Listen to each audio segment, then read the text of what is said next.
Welcome everyone in Nigeria and indeed the rest of the world. This is State of the Nation coming to you live on Channels Television. Now, just this week, the Ministry of Justice and Police had a two-day session, and that was to brainstorm on having a national crime database. Now, to discuss this with us further, I have joining me in the studio a security analyst, Mr. Oladende Ario. Thank you for joining us on the program. Good evening. Now, this appears to be a major one for security in Nigeria. At the moment you heard this particular, this report, what was your immediate thought? What did you think? I mean, I was shocked that mistaking us all this while, and then we've not had the national criminal record. Because this is we got independence in 1960, if I'm right. And then we've had our national police for quite a while. So you just wonder what have they been working with and how have they been managing? Because the bedrock of fighting crimes and all of that is data availability. So, well, let us just say better late than never. Okay, so linked to that particular question, now, how far do you think this will go in helping solve the security challenge in Nigeria? Well, my own take is this. Had it been all other factors that should support that are in place? For instance, you have the data hanging there, and then you need to access it, and there's no power. How do you go? Okay? That's the electricity challenge. To start with, I mean, you already given it the name now to start with. Then how do you go? Do we have the manpower required to build up the data, manage it, update, and sustain it? And more importantly, to keep it away from possible compromise. Okay. Those are the questions for me. Now, you mentioned earlier that information is germane to security. Exactly. A security without information is blind, as it is. But you mentioned also some major challenges. Now, let's focus on the Nigeria Police Force. Now, there have been issues and reports of extrajudicial killings, corruption, human rights abuses. So, in your opinion, what do you think the Nigeria Police Force can do so that this gain with the Nigeria data, the database will not be eroded by some of these issues mentioned? It's still the same class of policemen that have been accused of extrajudicial murder, extortion, corruption, and what have you, that are in the system. Okay, it's very painful because I have encountered fantastic policemen, and then you begin to wonder that in every 12, just to want to do that is all it takes to mess up the class. You understand? So we're still going to be advocating for reorientation, whereby they must know that it's a new day. The Nigerian populace deserve something better than what we're presently getting. So much money is being funneled into policing activities, the personnel, welfare, and all of that.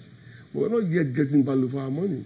I'd like to hold you for a moment as we are being joined by a security expert from Abuja, Tubosun Abolariwa. Thank you for joining us on the program. Now, I'd like to ask about your opinion of this national crime database. What do you make of it? Well, it is a step in the right direction. Like my colleague said in the studio, it is better late than never.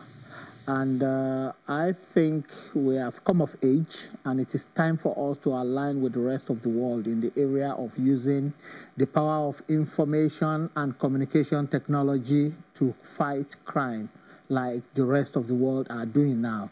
So it's a welcome development, and the issue now is how to sustain it to make sure that it flies successfully.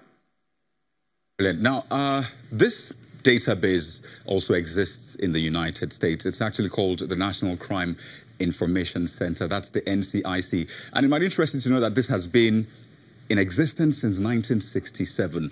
A lot of people have said this is probably coming late. Some people are saying it is better late than never. But another issue is integrity. He mentioned that earlier. So how do you think the Nigeria Police Force can protect the database from hackers, I mean mischievous individuals that want to use this for devious means?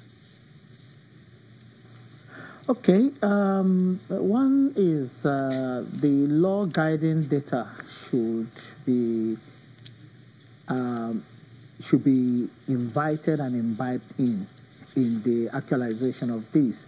Another area that we need to look at very well is that if you look at the policing of the 21st century across the world, it has been split into different sections. So when you look at the UK now, in central London, we have the Metropolitan Police and we have the Metropolitan Police Services.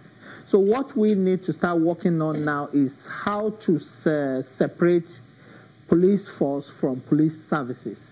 And I think if we allow the police services, if we create a section of police services who can manage, who are less of weapon carrying, operational police officers, just be civilian staff of the Nigerian police who will be well trained to manage the information system, is going to go a long way in sustaining it rather than expecting the policeman in uniform who is operational based to deal with it. We need people who are educated. We need people who understand the implication of mismanaging information to handle this type of project as opposed to giving it to the police. If a Nigerian police service is created and a contractor or outsourcing company come around to take care of this, I'm sure it's going to ensure effective and successful takeoff, as opposed to allowing the police body as it is at the moment to handle it. Okay, I would like to come back to the studio and ask Mr. Ariyo, what do you think about what he just said? Well, information is knowledge and knowledge is power. If this is well executed, it's going to empower the police. And that means performance will be raised to another level. And of course, it will create a safer and more secure Nigeria. But I'm not going to be a party to contracting out such a sensitive unit of the police. So you believe it should be handled by the police? It is better kept within the system. But you spoke about manpower. But they can be trained. Manpower is no rocket science. You were not born a broadcaster. You were trained, and here you are today.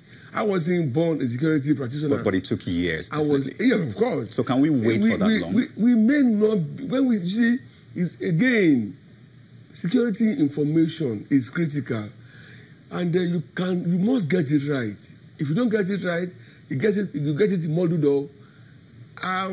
We will regret getting into it, and then we will have just wasted huge resources. So I will still say that a race of 1,000 years must naturally begin with a step. Let's just start from where we are, build on it, improve on it, and it's a process, not an event. Well, now, while that debate goes on about who should handle it, should it be contracted to the private sector, or should the police handle it? I'd like to shift attention a little bit. Now, there's been clamor for state policing. I'm sure you've heard that a lot of times. We had expressed so many views on that. About that. Now, the question is, do you think this can work if, for example, state policing comes into being? Well, understanding. Do we start from somewhere? For me, economic viability of most of our states, okay, is the major reason why I can confidently tell you that we are not matured enough for that. We're looking at states who cannot pay teachers' salaries. If a state like that should go and raise people, hire people, recruit them, train them, kit them, arm them, and then unable to pay the salaries and wages as and when due, you can imagine when that workforce will unleash mayhem on the members of the public, because they have to survive. Now, I'd like to get Mr. Abolariwa's opinion on that. Do you think this can work if, hypothetically, we had state security? Okay, we're talking about state security now, and we're talking about state policing or federal policing. There is no type of policing that we intend to practice that must not be based on the platform of what we call the power of information and communication to be able to work successfully. When we come down to the issue of state policing, I personally don't believe that we are ripe or matured enough for state policing. However, I can see some states in Nigeria already practicing a partial state policing. So in most of the states in the Southwest, the issue of traffic and traffic enforcement has already been given to civilian. We have last mile in Lagos. We have another wing of that in Ogun State and Oyo State. So what we can do is that we can start decentralizing some not hardware operational duties to state policing, like information management. Like Mr. Bolarwa, I apologize. I would have to cut you short at this moment. I mean, it's interesting that this debate is going on, and the main aim is to ensure that security in Nigeria is top-notch. You're watching State of the Nation right here on Channels Television. We'll take a moment now, and we'll be back to discuss other issues. Join us again.